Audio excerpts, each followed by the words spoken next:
கைதட்ட மறந்து ரசித்துக் கொண்டிருக்கக்கூடிய அன்புள்ளங்களுக்கு மனமார்ந்த என் தாய் குலம் தான் என்னைக்கு நம்ம ஊருக்கு வந்தா முன்னால உட்கார்ந்து ரசிப்பாங்க. அந்த வகையில ஆறது மெக்லைன் படுத்துற பாடத்தை என்ன தூங்கிருச்சோ, வண்டி குடஞ்சாஞ்சிருச்சோ? ஐயா கொஞ்சம் நல்லா இருங்க ஐயா.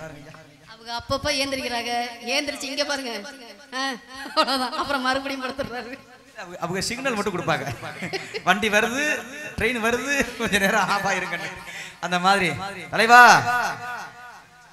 2 சேர் மட்டும் கொடுங்க ஐயா. கண்ணை துற, கொஞ்சம் கண்ணை துறக்கன்னு சாமி, கைய பிடிக்கணும் சாமி. சேர் தான் கேட்டேன், வேற ஒண்ணும் கேட்கல. அந்த வகையில நல்ல மனுஷன், அவரை கொஞ்சம் எழுப்புங்களே, அவரை கொஞ்சம் பேசணுமே. காம நேரமா பேசினாரு. அப்ப எந்திரிங்க, என்ன சட்டி போடலையா? ஏன் புனிங்க வேற தரிசனம் கிடைக்காதா? அப்படி போடுங்க, இருக்கட்டும், போட்டிருக்காரு. இருந்தாலும் இடவலம் தெரியாமலே தாறுமாறா ஒழுகுதுங்க. தலைவா ஆசிக்கு இந்த மாதிரி தரிசனம் கொடுக்கணும். ஏன் அழுகுறிய? அழுகாதீங்க, இப்பதான் அழுக வைக்க போறேன் உங்களை. ஆமா, கை தட்டுங்க மக்களே. எதுக்காகனா இவ்வளவு நேரம் கிட்டத்தட்ட ஒரு 5 சாமி பாட்டு பாடணும். 5 சாமி பாட்டு பாடணும்.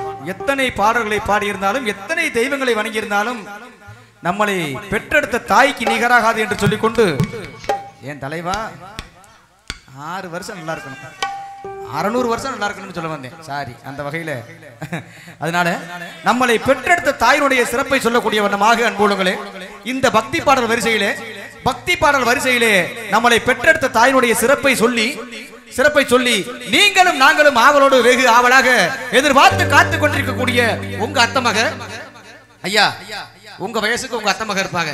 அது போல உங்க அத்தமக எங்க அத்தமக, உங்க மாமமக எங்க மாமமக, உங்க அக்கா மக எங்க அக்கா மக, உங்க ஆளு. அப்புறம் தொடர்கின்ற நம்மளை பெற்றெடுத்த தாயினுடைய சிறப்பை இதோ இவரங்க மேடையில் உங்களுக்காக தந்து நீங்களும் நாங்களும் வெகு ஆவலாக எதிர்பார்த்து காத்துக் கொண்டிருக்கக்கூடிய அதிரடியான நாட்டுப்புற மற்றும் திரைசை தெம்மாங்கு கலை நிகழ்வுகளை உங்களுக்காக வாரி வழங்க காத்துக் கொண்டிருக்கின்ற அன்பு உள்ளங்களே, அருமை நெஞ்சங்களே.